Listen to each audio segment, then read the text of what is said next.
नमो भगवते दत्तात्रेयाय स्मरणमात्रसन्तुष्टाय महाभयनिवारणाय महाज्ञानप्रदाय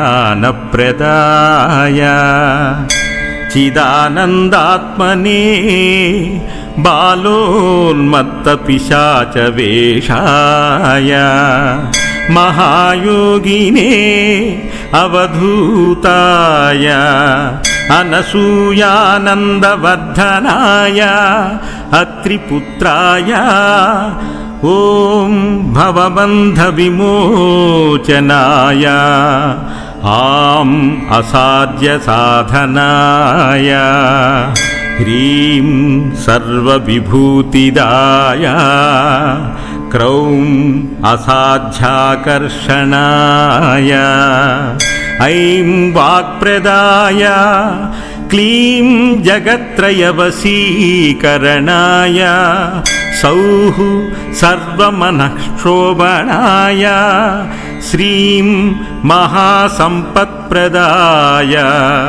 ग्लौं भूमण्डलाधिपत्यप्रदाय द्रां चिरञ्जीविने वषट्वशीकुरु वशीकुरु औषट् आकर्षय आकर्षय हूं विद्वेषय विद्वेषय फट् उच्चाटय उच्चाटय ठः ठः स्तम्भय स्तम्भय खें खें मारय मारय नमः सम्पन्नय सम्पन्नय स्वाहा पोषय पोषय परमन्त्र परयन्त्र परतन्त्राणि छिन्दि छिन्दि ग्रहन् निवारय निवारय व्याधीन् विनाशय विनाशय दुःखं हर हर दारिद्र्यं विद्रावय विद्रावय देहं पोषय पोषय चित्तं तोषय तोषय सर्वमन्त्रस्वरूपाय सर्वयन्त्रस्वरूपाय सर्वतन्त्रस्वरूपाय सर्वपल्लवस्वरूपाय ॐ नमो महासिद्धाय स्वाहा।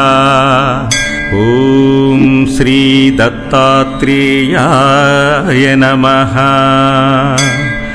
ॐ श्री दत्तात्रेयाय नमः। ॐ श्री दत्तात्रेयाय नमः। इति श्री दत्तमाला मंत्रं संपूर्णम्।